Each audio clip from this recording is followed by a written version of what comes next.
আল্লাহ রাব্বুল আলামিন বলেন, যালিকা মিন আম্বাইল গায়বি নূহিহি ইলাইকা ওয়া মা কুনতা লাদাইহিম ইয আজমাউ আমরাহুম ওয়া হুম ইয়ামকুরুন।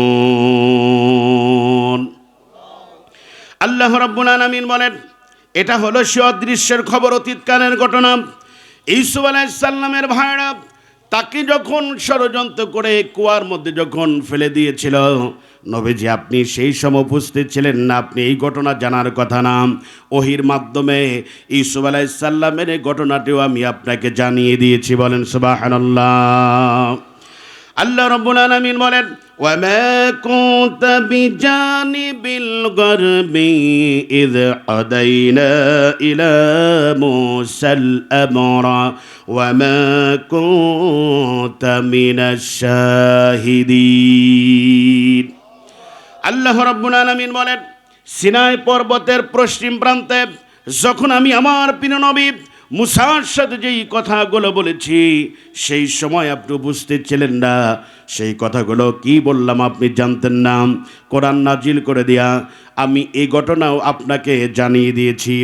আল্লাহ রাব্বুল আলামিন বলেন, কাযালিকা নাউসু আলাইকা মিন আম্বাই মা ক্বাদ সাবাকা ওয়া ক্বাদ আতাইনাকা মিন লাদুন্না যিকরা। এভাবে করে অতীতকালে যত ঘটনা সব আমি আপনাকে একটা একটা করে জানিয়ে দিয়েছি। সুবহানাল্লাহ বলেন। শয়তানকে, শয়তানের কথা আছে না নাই? আদমের কথা আছে না নাই? শয়তানের কথা আছে, আদমের কথা আছে, মুনাফিকদের কথা আছে, মুশরিকদের কথা আছে। এরপরে কি কি শর্ত মানলে আপনি জান্নাতে যাবেন, কি কি শর্ত কাজ না করলে জাহান্নামে যাবেন, কবর, হাসর, মিজান, ফুলসিরাত, সব কোরআনে আছে না নাই? আল্লাহ তাআলা বলছেন, আহাসিবান নাসু আইয়ুতরাকু আইয়াকুলু আমান্না ওহুম লা ইফতানুন। তোমরা কি মনে করেছো ঈমান এনেছো এই কথা বললেই তোমাদের ছেড়ে দেওয়া হবে, তোমাদের পরীক্ষা করা হবে না? সবগুলো ইন্টারগেটিভ চিহ্ন, প্রশ্নবোধক। তোমরা যারা ঈমানের দাবি করো, অবশ্যই আমি আল্লাহ রাব্বুল আলামিন তোমাদেরকে অবশ্যই অবশ্যই পরীক্ষা করব। কার কথা? কথা বলেন, কার কথা? আল্লাহর কথা। সম্মানিত হাজরিন, বিশ্বনবী মুহাম্মদ সাল্লাল্লাহু আলাইহি ওয়াসাল্লামকে তিনি যখন কালেমার দাওয়াত দিচ্ছেন, মক্কায় থাকাকালীন অবস্থায় কাফেরেরা দারুন নাদোয়ায় 49 বিশিষ্ট সদস্যগুলো মিলে, সম্মানিত হাজরিন, আইন পাশ করলো এবং আবু জেহেলের 5 জন প্রধান উপদেষ্টা ছিল। কয়জন? 5 জন প্রধান উপদেষ্টা। এই একজন উপদেষ্টার নাম হলো হিসাব ইবনে আমর। তার বয়স হলো 82 বছর। খুব খেয়াল করবেন, সবাই মিলে আল্লাহ রাসূল যাতে করে মুক্ত বাতাস না খেতে পারেন, মুক্ত আসমানের নিচে নিরাপদে চলাফেরা করতে যাতে না পারেন, এজন্য তারা বলল মুহাম্মদ সাল্লাল্লাহু আলাইহি সাল্লাম বেশি বাড়াবাড়ছে, তাকে এখন একটু জেলখানার মধ্যে দেওয়া উচিত। তখন রাষ্ট্রীয় আইন করে তাকে যখন জেলখানার মধ্যে দেওয়া হলো, সম্মানিত হাজরিন, জেলখানার মধ্যে দেওয়ার পরে 1 বছর পার হয়ে গেছে। এরপরে প্রধান উপদেষ্টা হিসাব ইবনে আমর আবু জেহেলকে বললেন, আবু জেহেল, তুমিও জানো আমিও জানি, মনোযোগ আছে আপনাদের, মুহাম্মদ সাল্লাল্লাহু আলাইহি সাল্লাম কিন্তু ভালো মানুষ। 53 জন শিয়াবে আবু তালিবে তৎকালীন সময়ের কেন্দ্রীয় কারাগার, সেখানে তাদেরকে আবদ্ধ করে রাখা হলো। রাসূল সহ 53 জন সেখানে রাখলো। প্রথমে আবু জেহেল বলেই কিছুদিন জেলে থাকুক, এরপরে একটি শাস্তি পেলে পড়ে শাস্তি পাক, এরপরে আমরা বের করব। আমার ভাইরা, 1 বছর যখন পার হলো, বিশ্বনবী জেলখানার মধ্যে আছেন। হিসাব ইবনে আমর আবু জেহেলকে তিনি বললেন, আবু জেহেল, তুমিও জানো আমিও জানি, আল্লাহ নবী মুহাম্মদ সাল্লাল্লাহু আলাইহি সাল্লাম কিন্তু তিনি ভালো মানুষ। এই যে তাকে আমরা জোর করে জেলখানার মধ্যে রাখছি, এরপরে 1 বছর পার হয়ে গেল, তাকে বের করার তোমার কোনো পরিকল্পনা দেখছি না। আবু জেহেল সঙ্গে সঙ্গে বলল যে মুহাম্মদ সাল্লাল্লাহু আলাইহি সাল্লামকে আমরা বের করব না, কারণ হলো তাকে তার সপক্ষে তুমি কোনো কথা বলবা না, সুপারিশ করো না। আমরা তাদেরকে সমাজ থেকে বিচ্ছিন্ন করে দিয়েছি। এরপরে কোনো মানুষ এই শেয়াবে আবু তালিবে যারা আছেন তাদের কাছে খাবার দাবার প্রথম পর্যায়ে নিয়ে যাইতে পারত, এরপরে এটাও সীমিত আকারে নিয়ে যেতে পারত, এটাও বন্ধ করে দেওয়া হলো। সমস্ত যোগাযোগ বন্ধ করে দেওয়া হলো। এরপর আবু জেহেল হিসাব ইবনে আমরকে জানিয়ে দিল, ও হিসাব ইবনে আমর, তুমি মুরব্বী মানুষ, লিমিট ক্রস করো না। এই মোহাম্মদ সাল্লাল্লাহু আলাইহি সাল্লাম সহ যারা 53 জন শেয়াবে আবু তালিবের মধ্যে যারা বন্দী আছে তাদেরকে আমরা পানিতে মারবো, ভাতে মারবো, আমরা কাপড়ে মারবো। এই লোকগুলো খাবার না পাইতে পাইতে এক সময় মারা যাবে। আমাদের কোনো দোষ হবে না। আমরা বলবো জেলখানার মধ্যে অসুস্থ হয়ে মারা গেছে, তাদেরকে মোটেও বের করা যাবে না। কিন্তু আমার ভাইরা, হিসাব ইবনে আমর 82 বছরের বুড়া মানুষ, রাতের বেলায় যখন তিনি ঘুমান, আল্লাহর বান্দার ঘুম ধরে না। তিনি কিন্তু মুসলমান না, কিন্তু কাফের। তিনি কিন্তু মুমিন না, তিনি হলেন কাফের। তারপরেও কাফেরও যদি হয়, এরপরেও মনের মধ্যে আত্মসম্মান বোধ এবং মানবতা আছে। কথা বলেন ঠিক কিনা? রাতের বেলায় খুব মনোযোগ দিবেন। কিন্তু আজকে সাবজেক্টের আমরা কোন বিষয়ে কথা বলছি? ইমানের অগ্নি পরীক্ষা। আর আমরা পরীক্ষা ছাড়াই তো ফেল। রাসূল কি কষ্টটা করছেন আমার ভাইরা। এই হিসাব ইবনে আমর রাতের বেলায় ঘুমাতে গিয়েছেন, এই কায়তন ঘুম আর আসে না। স্ত্রী বললেন যে বেশ কয়েকদিন হলো লক্ষ্য করছি আপনি মোটেও ঘুমাচ্ছেন না, আপনার সমস্যা কি? কোনো সমস্যা হয়েছে কি আপনার? সম্মানিত হাজরিন, তখন বললেন যে সমস্যা তো একটা আছেই। বলে কি সমস্যা?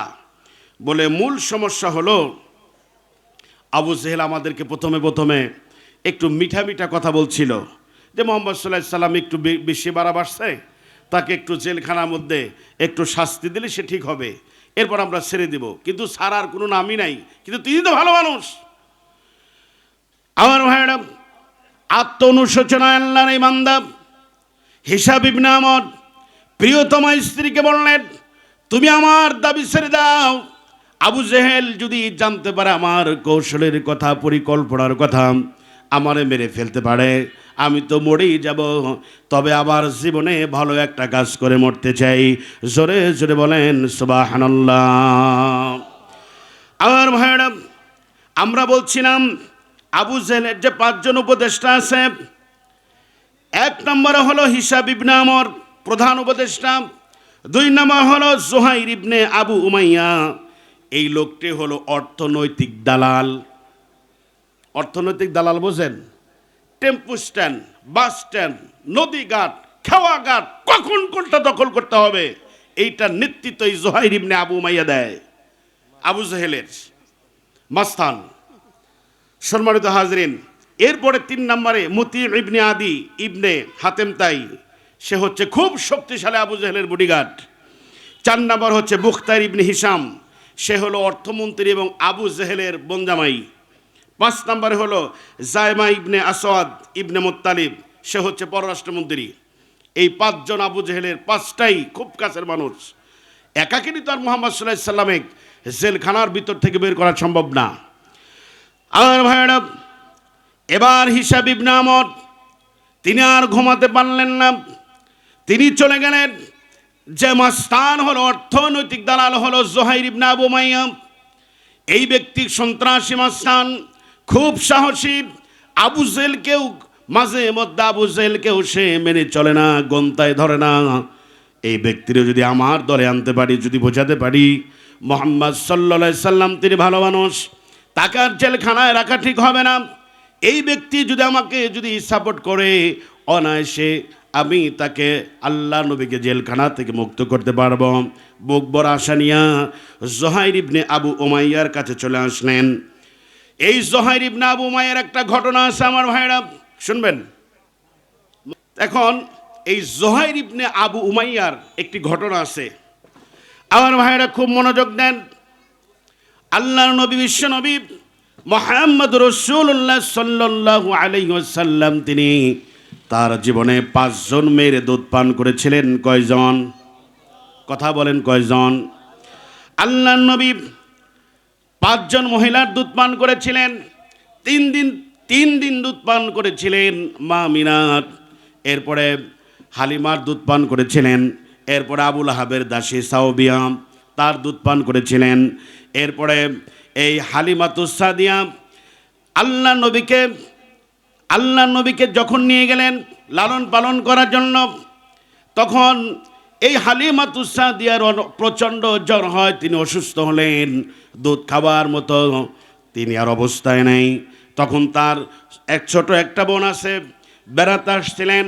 হালিমাতুস সাদিয়া তার বোনকে বললেন, বোন রে, আমি তো মুহাম্মদ সাল্লাল্লাহু আলাইহি সাল্লামকে আমার দুধ পান করাই, আমি তো অসুস্থ, আমি দুধ পান করাতে পারবো না, তবে তুমি আমার বাড়িতে যে কতদিন থাকো আমার কলিজার টুকরা মুহাম্মদ সাল্লাল্লাহু আলাইহি সাল্লামকে তুমি দুধ পান করাও।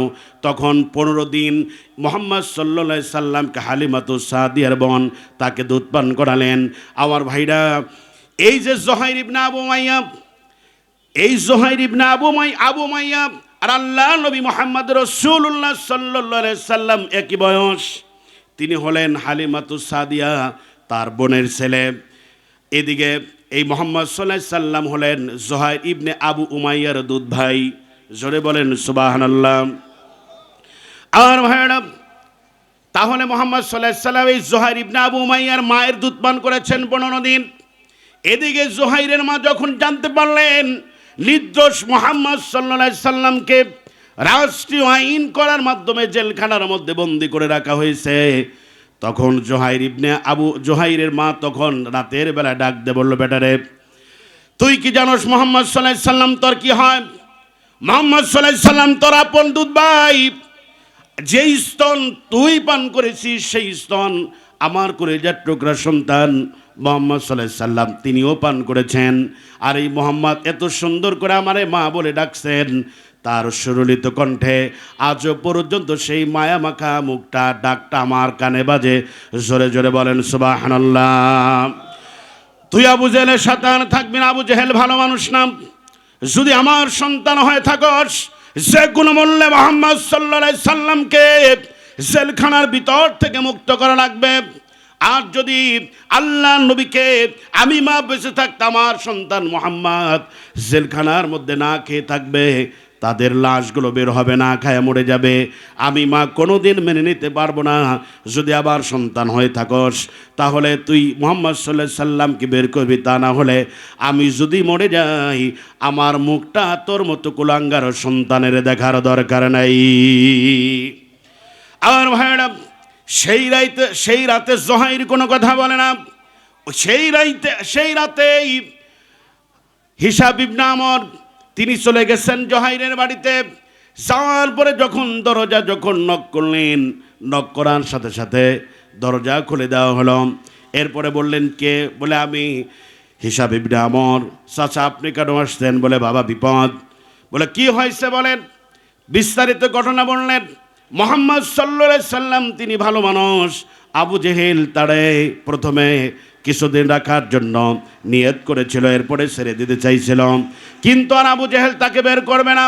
কিন্তু আমার তো মুহাম্মদ সাল্লাল্লাহু আলাইহি সাল্লামকে জেলখানার মধ্যে রেখে ঘুম আসে না, তোমার কাছে আসতে আমার একটু সাহায্য করো। বলে চাচা আমিও বিপদের মধ্যে আছি। বলে কি?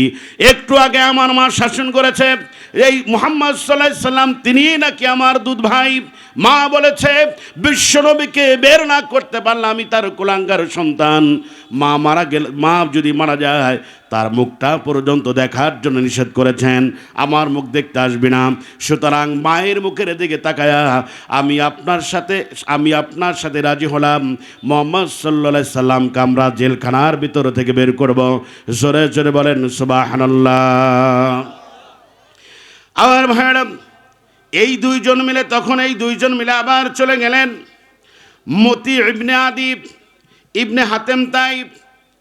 এই মতি ইবনে আদি ইবনে হাতেম তাই তিনি হলেন বডিগার্ড, খুব শক্তিশালী মানুষ। আমার ভাইরা বলে তার কাছে চলো যাই। 5 জন উপদেষ্টা, 5 জন এক না হওয়া পর্যন্ত আমরা আল্লাহর নবীকে বের করতে পারবো না। আমার ভাইরা মতি ইবনে আদির কাছে যখন চলে গেল, এই মতি ইবনে আদি তারও একটা ঘটনা আছে। মনোযোগ আছে আপনাদের? এই মতিম ইবনে আদির ঘটনা হলো, বিশ্বনবীকে যখন জেলখানার মধ্যে বন্দী করা হয়, তার মাত্র 15 দিন আগে আল্লাহ নবী মতিমের বাড়িতে বেড়াতে গিয়েছিলেন। বিশ্ব মহামানব আল্লাহ নবী, যিনি নবীদের নবী, যিনি রাসূলদেরও রাসূল, তিনি বেড়াতে গিয়েছিলেন। এই মতিম ইবনে আদির ছোট্ট একটা ছেলে সন্তান, এই সন্তানকে সম্মান করে বিশ্বনবীর যখন কোলে দেওয়া হলো, আল্লাহ নবী তাকে কোলে নিলেন। কোলে নেওয়ার পরে মতিম ইবনে আদির সন্তানকে আল্লাহ রাসূল কোলে নিলেন জেলে বন্দী হওয়ার 15 দিন আগে। আল্লাহ নবী কোলে নেওয়ার পরে বিশ্বনবীর থুতু মোবারক, লালা মোবারক আঙ্গুল করে নিয়ে এই সন্তানের মুখে আল্লাহ রাসূল বড়াই দিলেন। বড়াই দেওয়ার কারণে এই সন্তান অনেক মেধাবী হয়ে গেল। মানে এই বাচ্চা ছেলে বুড়া বুড়া মানুষের মতো কথা বলে, আর এই ছেলে যা বলে সমস্ত কথাগুলোই সত্যি হয়ে যায়। বলেন সুবহানাল্লাহ। আর ভাইরা, রাতের বেলায় মতিম ইবনে আদির বাংলাদেশে প্রায় 12 লক্ষ পীর, 35,000 কম বেশি কওমি মাদ্রাসা, 30,000 ঊর্ধ্বে আলিয়া মাদ্রাসা, লক্ষাধিক হাফিজিয়া মাদ্রাসা, 3.5 থেকে 4 লক্ষ মসজিদ, এরপরে প্রতিদিন 16 থেকে 17,000 করে 68,000 গ্রাম বাংলায় কোরআন এবং হাদিসের ওয়াজ মাহফিল, হালকায়ে জিকির, তাফসিরুল কোরআন মাহফিল, ইসলামী মহাসম্মেলন। একটাই মেসেজ, আল্লাহর বান্দারা ভালো হও। নাকি বলেন? এক কথা সেরে দিলাম, আল্লাহর বান্দারা কি হও? ভালো হও, ইসলামের পথে আসো, ইসলামকে মেনে চলো, এইটাই তো নাকি বলেন? তো লোক ভালো হয় না কেন? এত আলেম ওলামা, এত মসজিদ মাদ্রাসা, এত পীরদের খেদমত, তাবলিগ জামাতের মেহনত, কি বলেন ভালো হচ্ছে কি? আসলে এই সিস্টেমে ভালো হবে না, এই সিস্টেমে ভালো হবে না। ভালো যদি হতে হয়, কিভাবে ভালো হয়? প্রেসক্রিপশন নিতে হবে আল্লাহর কোরআন থেকে। কথা বলেন, একটু জোরে বলেন। প্রেসক্রিপশন কোথা থেকে নেবেন? আল্লাহর কোরআন থেকে নেবেন। একটাই মেসেজ দেই, আপনার নাজাত যদি পেতে চান, মুক্তি যদি পেতে চান, কেবলমাত্র শুধুমাত্র একমাত্র কোরআনের কাছে আসেন। কোরআন পড়েন, বোঝেন, মানেন, আল্লাহর রহমতে আপনি নাজাত পেয়ে যাবেন। এর চাইতে সহজ কথা হয়? কি বলেন, এর চাইতে সহজ কথা হয় না। কোরআনের কাছে আসতেই হবে। আল্লাহ রাব্বুল আলামিন তৌফিক দান করুন, বলেন আমিন। এই কোরআন হচ্ছে একটি বিস্ময়কর একটি কিতাব। পৃথিবীতে অনেকগুলো কিতাব আছে, মহাভারত, রামায়ণ, গীতা, ত্রিপিটক, ঋগ্বেদ, সামবেদ, অথর্ববেদ, যজুর্বেদ, পুরাণবেদ, দিগানিকা, জেন্দাবেস্তা, এনায়া, চণ্ডী, তাওরাত, জাবুর, ইনজিল, লাস্ট অ্যান্ড ফাইনালি হচ্ছে আল্লাহর কোরআন। সুবহানাল্লাহ বলেন। আল্লাহ রাব্বুল আলামিন কোন ধর্মীয় গ্রন্থকে হেফাজত করার জন্য, সংরক্ষণ করার জন্য অদা করেন নাই। কেবলমাত্র শুধুমাত্র একমাত্র অনলি অন এই কোরআনকে আল্লাহ রাব্বুল আলামিন সংরক্ষণ করার অদা করেছেন। বলেন সুবহানাল্লাহ। সম্মানিত হাজরিন, এই কোরআন রাসূলের উপরে যতগুলো মুজিজা আল্লাহ রাব্বুল আলামিন দান করেছিলেন, তার মধ্যে সর্বশ্রেষ্ঠ মুজিজা হলো 30 পারা কোরআন। জোরে জোরে বলেন সুবহানাল্লাহ। এই কোরআনের মধ্যে সব কিছু আছে। সব কিছু আছে কোথায়? সমস্ত কথা কার মধ্যে আছে? কোরআনের মধ্যে। কোরআন এর শব্দের আবিধানিক অর্থ হচ্ছে সর্বাধিক পঠিত। পৃথিবীতে এমন কোনো কিতাব নাই যেই কিতাব কোরআনের চাইতে বেশি পড়া হয়, বেশি রিসার্চ করা হয়, গবেষণা করা হয়। একমাত্র হচ্ছে কোরআন। 24 ঘন্টায় কোনো না কোনো জায়গায় তেলাওয়াত হচ্ছে, গবেষণা করা হচ্ছে, এর উপরে রিসার্চ করা হচ্ছে। আমার ভাইরা, আলোচনার প্রারম্ভে আপনাদের প্রাণ খোলা আলোচনা শোনাবো আমি ইনশাআল্লাহ। এই পৃথিবীতে শান্তি আনয়ন করার জন্য অনেক মানুষ মতবাদ রচনা করেছিলেন, গ্রন্থ রচনা করেছিলেন। তাদের জ্ঞানটা ছিল জুরি the fancy private can not ওভারট্রু। আন্দাজ এবং আনুমানিক ভিত্তিক জ্ঞান দিয়ে তারা এই পৃথিবীতে যতগুলো মতবাদ রচনা করেছিলেন, ন্যাশনালিজম, কমিউনিজম, সেকুলারিজম, মোনার্কি, সমস্ত জম তারা এক একজন এক একভাবে, কালমার্স, লেনিন, রুশো, মাও সেতুং, ভলতেয়ার এক একজন এক একভাবে লিখেছে পৃথিবীর মানুষ যদি শান্তি পেতে চায়, এইভাবে যদি চলে তাহলে তারা শান্তি পাবে। কিন্তু দেখা গেল তাদের সেই মতবাদগুলো শান্তি তো দিতে পারলই না, গোটা পৃথিবীটাকে অশান্তির দাবানলে আগুনে জ্বালিয়ে পুড়িয়ে ভস্ম করে দিল। কথা বলেন ঠিক কিনা? কিন্তু এই সমস্ত দার্শনিক যাদের নাম বললাম, তারা কিন্তু আমাদের মতো মূর্খ ব্যক্তি ছিলেন না। একাডেমিক কোয়ালিফিকেশন, অনেক তাদের যোগ্যতা, দক্ষতা, সার্টিফিকেট সব কিছুই তাদের অনেক ছিল, কিন্তু তারা ব্যর্থ হলেন কেন? কথা বলেন। আমার ভাইরা, আল্লাহ রাব্বুল আলামিন বলেন, ওয়ামা লাহুম বিহি মিন ইলমিন ইয়াত্তাবিউনা ইল্লা যন্না ওয়া ইন্নায-যন্না লা ইউগনি মিনাল হাক্কি শাইআ। তাদের জ্ঞানটা ছিল আন্দাজ এবং আনুমানিক ভিত্তিক জ্ঞান, এজন্যই তারা সব জায়গায় ব্যর্থ। ধরেন এই বাংলাদেশের যে বর্তমান সিচুয়েশন, বর্তমান যে অবস্থা, এই বর্তমান সিচুয়েশন অবস্থা সব কিছুকে সামনে রেখে মানুষের তৈরি করা যদি সংবিধান রচনা করা হয়, কথা বলেন, বিগত সরকার, সম্মান দিয়ে বললাম সাবেক সরকার, তারা কি না কি করেছে, কথা বলেন, কথা বলেন, করছে না? এরপরে কিন্তু থাকতে পারে নাই, কারণ তাদের ওই আইনটা ছিল, জ্ঞানটা ছিল সব অনুমান ভিত্তিক, কিন্তু সব কিছু উল্টাই দিলেন কে? আল্লাহ। এখন যে সিচুয়েশন, এই সিচুয়েশনের উপরে ভিত্তি করে আপনি যদি আইন লেখেন, সংবিধান লেখেন, 50 বছর পরে দেখা যাবে আপনার নিজের লেখাই এই সংবিধানটাই পাহাড় পরিমাণ বোঝা হয়ে আপনার মাথার উপরেই চেপে বসবে, কারণ ভবিষ্যৎ সম্পর্কে মানুষের কোনো জ্ঞান নাই। আল্লাহ রাব্বুল আলামিন বলেন, এই পৃথিবী তারা একটা শ্রেণীর মানুষ এসেছিল, আল্লাহ রাব্বুল আলামিন বলেন তারা কেউ ব্যর্থ হন নাই, তারা হলেন নবী এবং রাসূল। রাব্বুল আলামিন বলেন, ওয়ামা ইয়ানতিকু আনিল হাওয়া ইন হুয়া ইল্লা ওয়াহয়ুন ইউহা। আল্লাহু আকবার বলেন। নবী রাসূল প্রবৃত্তিকে অনুসরণ করে কোনো কথা বলে নাই। আল্লাহ বলেন অহয়ুহা, আমি ওহীর থেকে যা বলতে বলেছি আমার নবীরা তাই বলেছেন। সুবহানাল্লাহ বলেন। এজন্য কোনো নবী ব্যর্থ হন নাই, কারণ নবীদের জ্ঞান কার পক্ষ থেকে আসে? আল্লাহ তাআলার পক্ষ থেকে। এজন্য সব কিছু আছে কোথায়? কথা বলেন, কোরআনে আছে। আপনাদের কি কষ্ট হচ্ছে? মনোযোগ আছে আপনাদের? আমরা আলোচনায় যাব। আজকে আমাদের আলোচনার বিষয়ের নাম হচ্ছে, আগেই বলি, এটা তো উপস্থাপন করছি, ভূমিকা বক্তব্য দিচ্ছি, ইমানের অগ্নি পরীক্ষা। আলোচনার নাম কি? বিষয়ের নাম কি? ইমানের অগ্নি পরীক্ষা। তাহলে সব কথাই আছে এই কোরআনে। এই কোরআনে পড়তে শিখতে হবে না? কি বলেন? এই কোরআনের কাছে আমরা সবাই আসতে চাই। দল মত, আপনার রাজনৈতিক মতাদর্শ একটা হতেই পারে, সেটা আপনার ব্যক্তিগত পার্সোনাল ব্যাপার, কিন্তু কোরআনের কাছে আমরা সবাই আল্লাহর কোরআনের সৈনিক এই মুহূর্তে। কথা বলেন ঠিক কিনা? ইনশাআল্লাহ এই কোরআনের কাছে আমরা আসবো। আল্লাহ রাব্বুল আলামিন এই কোরআনের কাছে আসার জন্য আমাদের সবাইকে তৌফিক দান করুন, বলেন আমিন।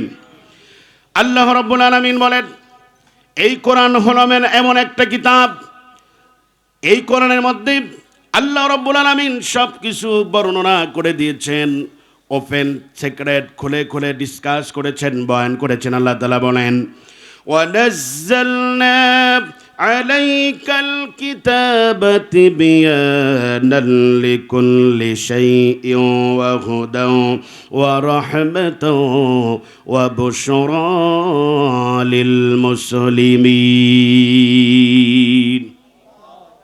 কোরআনের আয়াত যখন তেলাওয়াত শেষ হবে, শেষে যখন টান হবে, আয়াত শেষ করা হবে, উচ্চ কণ্ঠে বলবেন আল্লাহু আকবার।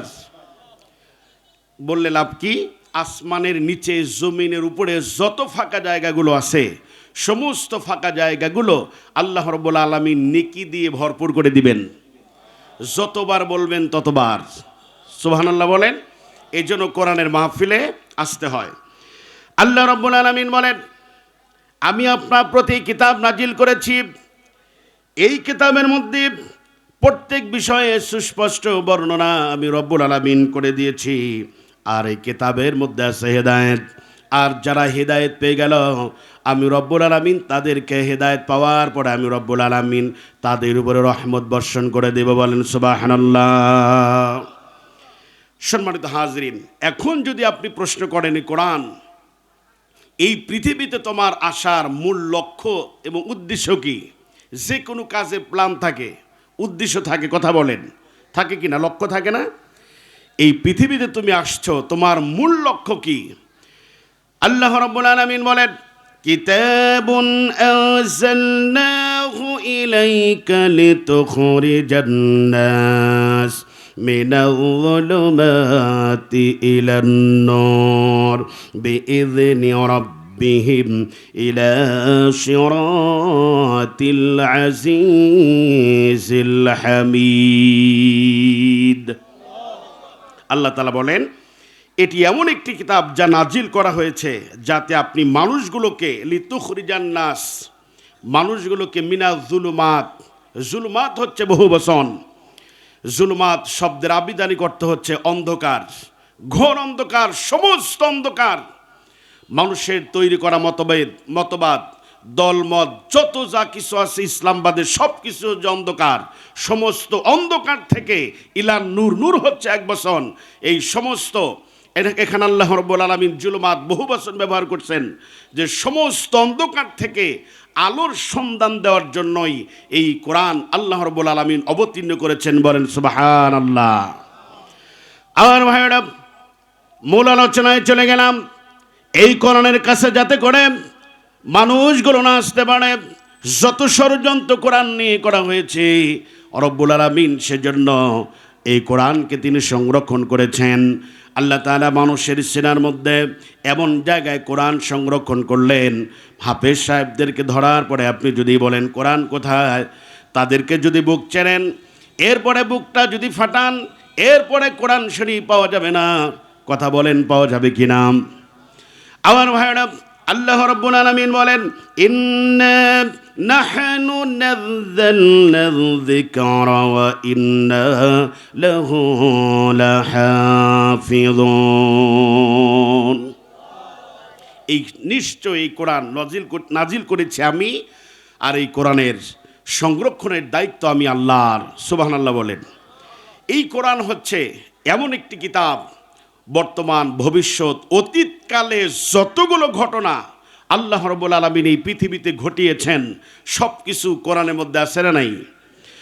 আল্লাহ রাব্বুল আলামিন বলেন, তিলকা মিন আম্বাইল গায়বি নূহিহা ইলাইকা মা কুনতা তা'লামুহা আনতা ওয়ালা قومك من قبل هذا।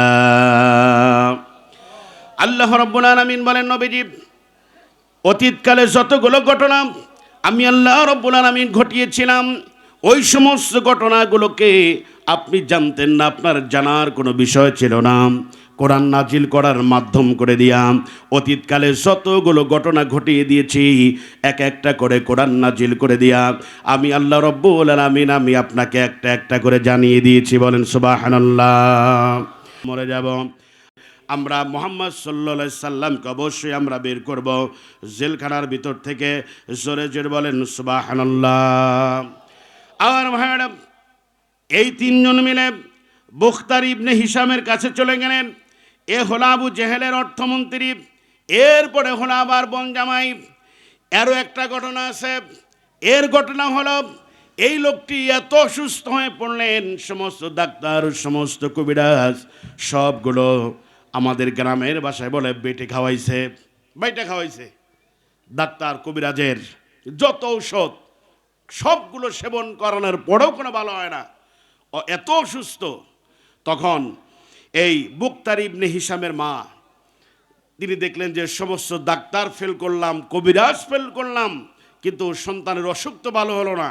শেষ ভরসা করে মা এসে বলছেন, বাবা, আমার বিশ্বাস এই একটু উটের দুধ আর একটু কয়েকটা খেজুর আর সামান্য একটু মধু, এই তিনটা একসাথে মিশ্রণ করার পরে মা এসে বলছে, বাবা, কত ওষুধ খাওয়াইলাম, তোমার সেবন করালাম, কবিরাজের ওষুধ খাওয়াইলাম, ডাক্তারের ওষুধ তুমি খাইলা, ওষুধ যখন অসুখ যখন গেল না, ভালো হলো না, তা আমি একটা জিনিস আনছি। বলে কি? বলে একটু উটের দুধ, একটু কয়েকটা খেজুর আর কিছু মধু, এই তিনটা একসাথে মিশ্রণ করে এরপরে আমি মুহাম্মদ সাল্লাল্লাহু আলাইহি সাল্লামের কালেমা পড়ে আমি বেশ কয়েকবার এখানে ফু দিয়েছি। আমার মন বলে এটা খেলে তুমি ভালো হয়ে যাইবা। সুবহানাল্লাহ বলেন। আমার ভাইরা, এবার মায়ের কথা সে ফেলাই দিতে পারল না। বুখতারি ইবনে হিশাম তিনি বলছেন, আমি যখন মায়ের দেওয়া সেই ওষুধ যখন সেবন করলাম, আমার এই ওষুধটা আমার পেটে যেতে দেরি, আমার অসুখ ভালো হতে আর দেরি হলো না। এখন যে আমার যে এত বড় অসুখ হয়েছিল আমার মনেই নাই, এত সুস্থ আমি। তখন এই তিনজন গিয়ে তার বাড়িতে হাজির। মা তখন বলেছে, বুখতারি ইবনে হিশাম শুনে রাখ, যার কালেমা পড়ে, যার নাম পড়ে ফুদিলে পড়ে, তোর মতো মৃত্যু শয্যায় শায়িত এত বড় অসুখ তোর হয়েছিল, যে আল্লাহ তাআলা এটা ভালো করে দিলেন, যার উসিলা আল্লাহ তাআলা তাকে রোগ থেকে মুক্ত করে দিলেন, শেফা দান করলেন, সেই মুহাম্মদ সাল্লাল্লাহু আলাইহি সাল্লাম কিন্তু জেলখানায়।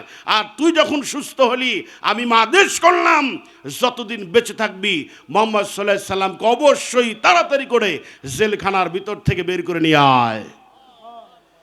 এও আর কোনো কথা বলে না। এই তিনজন তার কাছে চলে গেছে রাতের বেলায়। যাওয়ার পরে দরজা নক করছেন, সঙ্গে সঙ্গে দরজা খুলে দিল। ভাই একবার নক করার সাথে সাথেই দরজা খুলে দিলাম, মানে সঙ্গে সঙ্গে বলছেন, ভাই এই বিপদে আসি। বলো যে ভাই আমরা এই কারণেই আসছি। সুবহানাল্লাহ বলেন।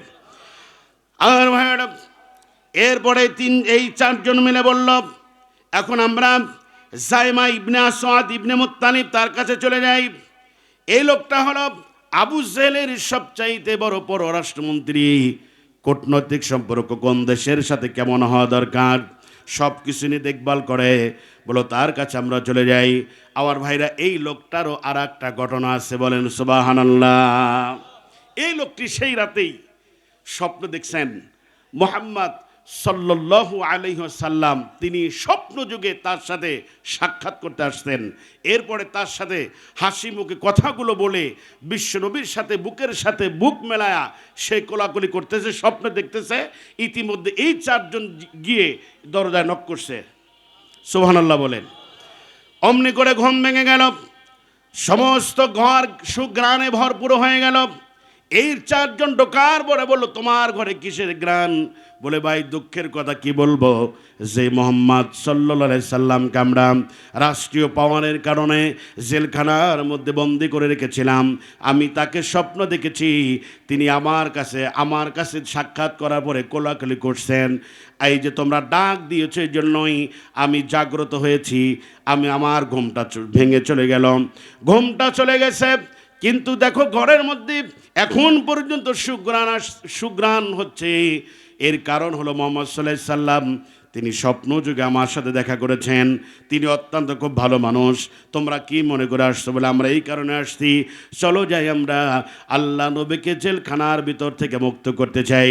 আমার ভাইরা, এই পাঁচজন একত্রিত হওয়ার পরে একটা পাহাড়ের উপরে তারা চলে গেলেন। সেই পাহাড়ের উপরে পরামর্শ করলেন সেই রাতের বেলায়। এবার এই মুরব্বী হিসাব ইবনে আমর তিনি পরামর্শ দিলেন, দেখো আমি মুরব্বী মানুষ, গ্রামের একটা কথা আছে যে এই যুবকদের বুদ্ধি গলায় আর বুড়া মানুষের বুদ্ধি তলায়, এরকম কথা আছে না একটা। দেখ আমি তো বুড়া মানুষ, আমি খালি উপরে থাকবো, তবে তোমাদেরকে একটা কায়দা শিখাই দেই। কি কায়দা? বলে সবচাইতে আবু জেহেল ভয় করে জোহাইর ইবনে আবু উমাইয়াকে, মাস্তান। কাকে মারতে হবে, কাকে পেটাতে হবে এর হাত খুব চলে। ওরে বলল, তুমি ঘরেই আবু জেহেলের ঘরে আমরা নক করার সাথে সাথে যখন আবু জেহেল তার দললে যখন খুলে দেবে, তুমি ঘরে ডুইকাই সন্ত্রাসী কার্যকলাপ শুরু করে দেবা। বলে যেমন, বলে ঘরে ডুইকাই তুমি কোনো কথা নাই, তুমি ডাকাডাকি শুরু করবা যে আমরা মুহাম্মদ সাল্লাল্লাহু আলাইহি সাল্লাম আমাদের গ্রামের মানুষ, তাকে এইভাবে করে অন্যায় করে রাখা হয়েছে, আমরা এটা কোনো মেনে নিব না। চারজনকে চার চরিত্র দেওয়া হলো, তুমি এটা করবা, তুমি এটা করবা, তুমি ছুরি দাঁড় দিবা, তুমি ধমক দিবা, একদম আবু জেহেলকে হঠাৎ করে আতঙ্কিত করে দেবা। তখন আমার কাছে যখন আমি মুরব্বী আবু জেহেল যখন বলবে মুরব্বী কি করা যায়, বলে ওরা যাতে উল্টাপাল্টা কাজ না করে, তো বয়স অল্প, রক্ত গরম, এই জন্য তো আমি আসছি যাতে কোনো সীমা লঙ্ঘন না করে।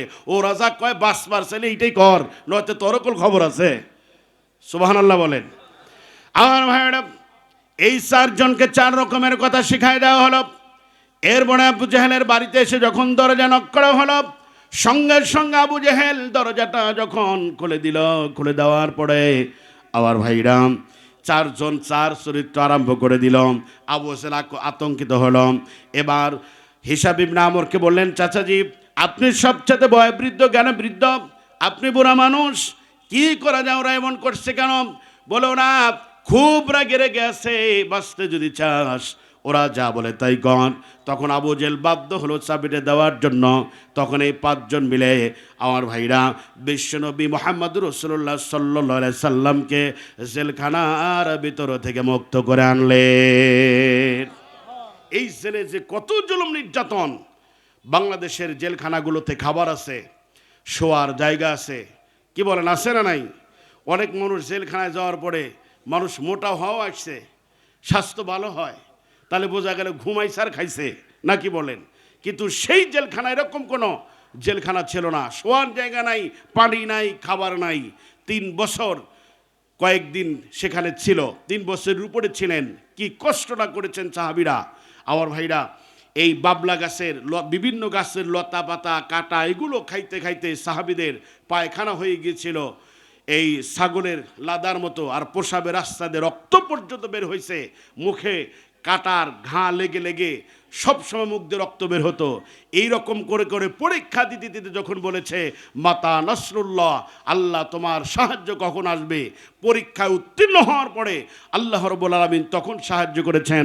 জোরে জোরে বলেন সুবহানাল্লাহ। আমাদের এখনো কোনো পরীক্ষাই হলো না, আর আমরা ইমানের দাবি করি, এমন মানুষ আছে না নাই? একটু জিকির করেন লা ইলাহা